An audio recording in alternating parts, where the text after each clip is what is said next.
નમસ્કાર, આપ જોઈ રહ્યા છો અરવલ્લી સમાચાર અને બુલેટિન સાથે હું છું માસૂમ। સમાચારોની શરૂઆત કરી હેડલાઇન્સથી।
બુલેટિનની શરૂઆતમાં મહત્વના સમાચાર સામે આવી રહ્યા છે।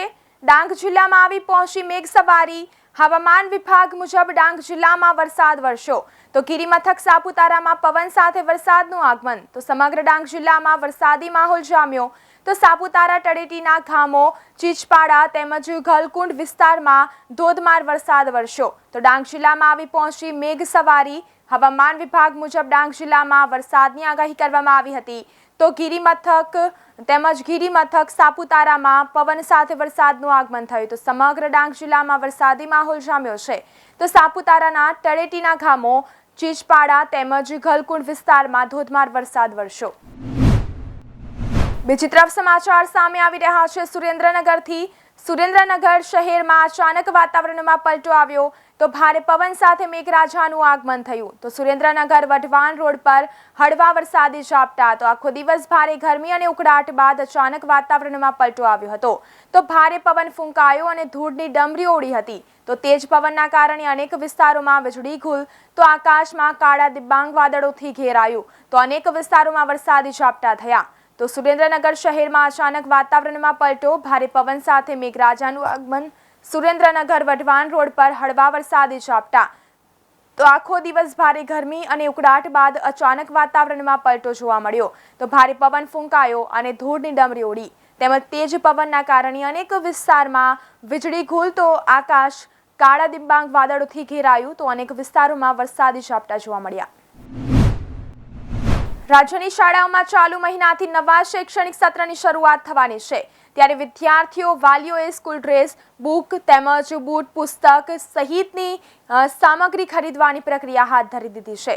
કેટલીક બિન અનુદાનિત એટલે કે સ્વનિર્ભર શાળાઓ સંસ્થાઓ સ્કૂલોમાં જ સ્ટોલ નાખીને અથવા તો ચોક્કસ દુકાનમાંથી જ ડ્રેસ સહિતની વસ્તુઓ ખરીદવા વાલીઓને આગ્રહ કરતા હોવાની ફરિયાદ ઉઠી છે। જેના પગલે રાજ્યના શિક્ષણ મંત્રી જીતુ વાઘાણીએ એવો આદેશ કર્યો છે કે કોઈ પણ શાળા કે સંસ્થા ચોક્કસ દુકાન, સંસ્થા કે માર્કાવાળી વસ્તુ ખરીદવાનું વિદ્યાર્થીઓ કે વાલીઓને દબાણ કરી શકશે નહીં। શાળાઓ આવું કરશે તો તેમની સામે દંડનીય કાર્યવાહી થશે તેમ શિક્ષણ મંત્રીએ જણાવ્યું હતું। શિક્ષણ મંત્રી સ્વનિર્ભર શાળાઓ વિદ્યાર્થીઓ વાલીઓને સ્કૂલ ડ્રેસ તેમજ બૂટ સહિતની વસ્તુઓ ચોક્કસ સ્થળેથી ખરીદવાનો આગ્રહ કરતી પ્રથમ વખત ઝડપાઈ તો 10,000ના દંડની જોગવાઈ કરાઈ છે। તેમજ શાળાઓ આવા ગુનામાં બીજી વખત પકડાઈ તો ₹25,000નો દંડ ફટકારાશે અને શાળાઓ 5 કે તેનાથી વધુ વખત અનિયમિતતા આચરે તેવી માન્યતા રદ કરવા સુધીના પગલાં ભરાશે। તો શિક્ષણ મંત્રીએ તમામ જિલ્લા શિક્ષણાધિકારીઓને પણ આ જોગવાઈનો કડક અમલ કરવાની તાકીદ કરી છે। છેલ્લા 2 થી 3 દિવસથી અમદાવાદ સહિત રાજ્યમાં વાદળિયું વાતાવરણ અને પવનની ગતિ વધવા છતાં વરસાદ પડતો નથી। આગામી 5 દિવસ દરમિયાન ચોમાસાની ગતિવિધિ ઝડપી બનશે તેમજ 13 થી 15 જૂન વચ્ચે અમદાવાદ ઉપરાંત સૌરાષ્ટ્ર, દક્ષિણ મધ્ય ગુજરાત તેમજ 25 જૂન સુધી રાજ્યમાં ચોમાસાના આગમનની વકી છે। શુક્રવારે પણ અમદાવાદનું મહત્તમ તાપમાન સામાન્ય કરતાં 2.0 ડિગ્રી વધીને 41.5 ડિગ્રી નોંધાયું હતું। આગામી 4 થી 5 દિવસમાં અમદાવાદમાં ચોમાસાનું આગમન થવાની શક્યતા છે।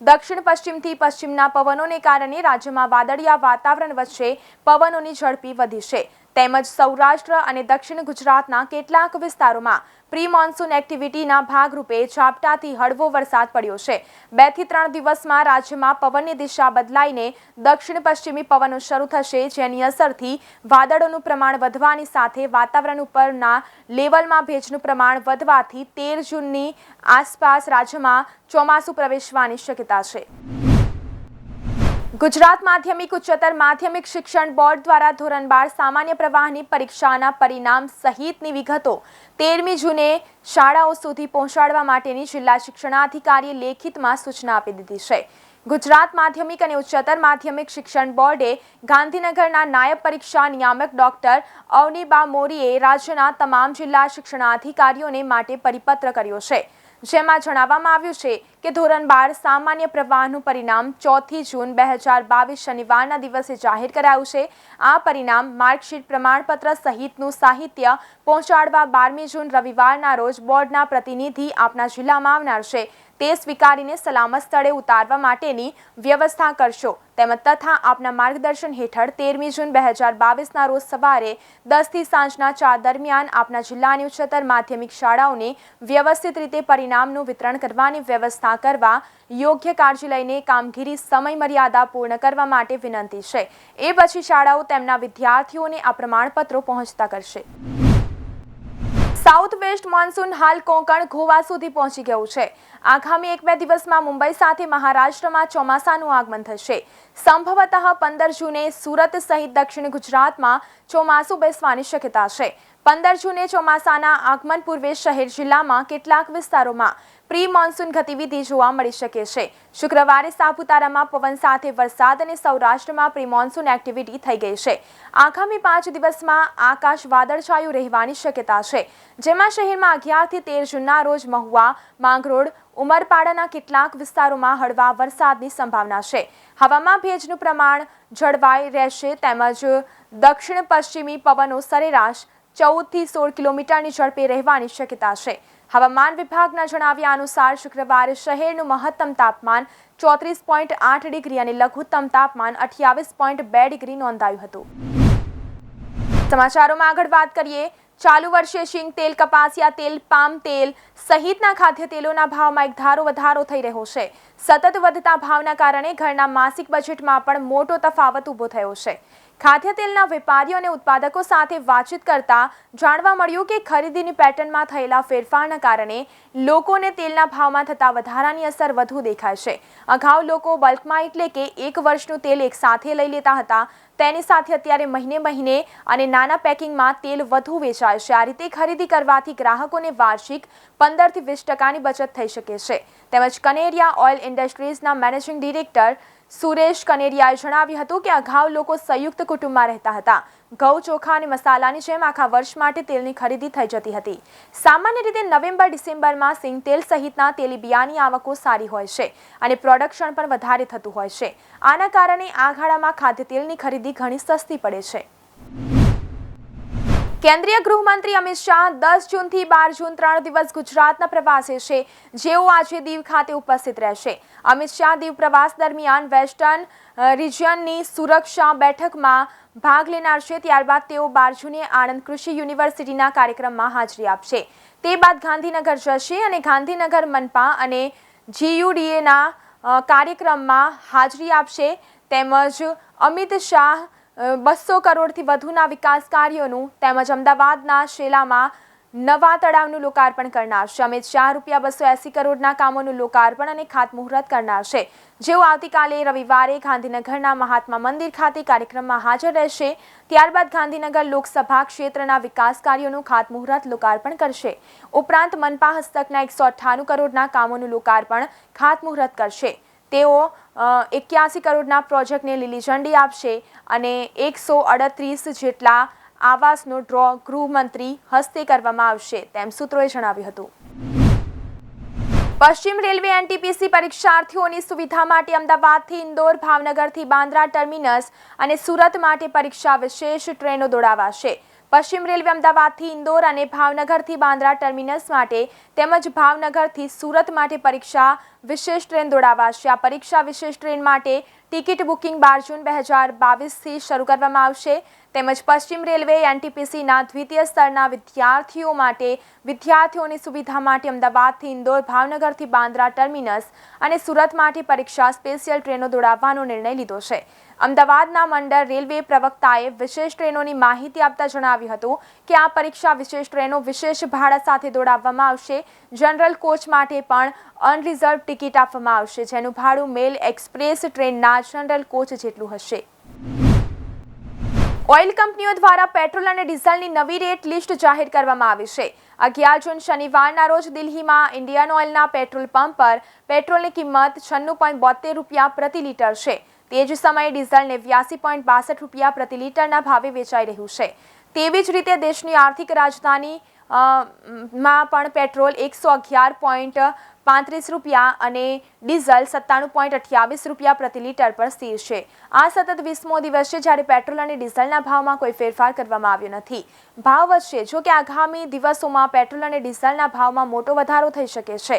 વાસ્તવમાં ભારત દ્વારા ખરીદવામાં આવેલી સ્ટાન્ડર્ડ ક્રૂડ ઓઇલની કિંમત બેરલ દીઠ 121 ને એક દાયકાની ઊંચી સપાટીએ છે. અગાઉ ભાવનું આ સ્તર ફેબ્રુઆરી-માર્ચ 2012માં જોવા મળ્યું હતું. દેશમાં કોરોના વાયરસના સંક્રમણની સ્થિતિને જોતા સીબીએસઈ બોર્ડની પરીક્ષાઓ 2 ટર્મમાં લેવામાં આવેલી છે. તેમજ સીબીએસઈ બોર્ડની 10મી અને 12મી ટર્મ 1ની પરીક્ષા નવેમ્બર-ડિસેમ્બર 2021માં લેવામાં આવી હતી, જ્યારે ટર્મ 2ની પરીક્ષા એપ્રિલ અને જૂન 2022 વચ્ચે લેવામાં આવી હતી. તેમજ સીબીએસઈ બોર્ડની ધોરણ 10ની પરીક્ષા 24 મે 2022ના રોજ પૂરી થઈ હતી.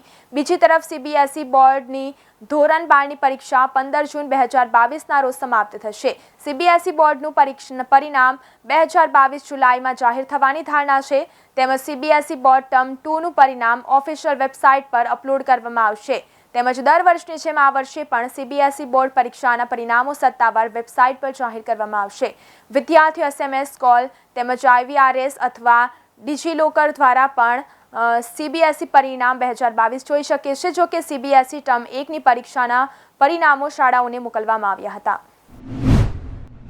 કેવડિયામાં સ્ટેચ્યુ ઓફ યુનિટીના કારણે કેવડિયામાં ચકાચોંધ છે, તો બીજી તરફ કેવડિયાથી નજીવા અંતરે આવેલા રાજપીપળામાં વેપાર ધંધા પર માઠી અસર થતા વેપારીઓને હિજરત કરવાની ફરજ પડી રહી છે.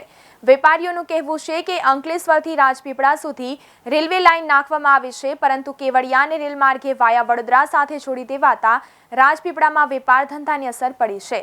નર્મદા જિલ્લામાં આવેલા કેવડિયામાં વિશ્વની સૌથી ઊંચી પ્રતિમા સ્ટેચ્યુ ઓફ યુનિટીની સ્થાપના કરવામાં આવી છે.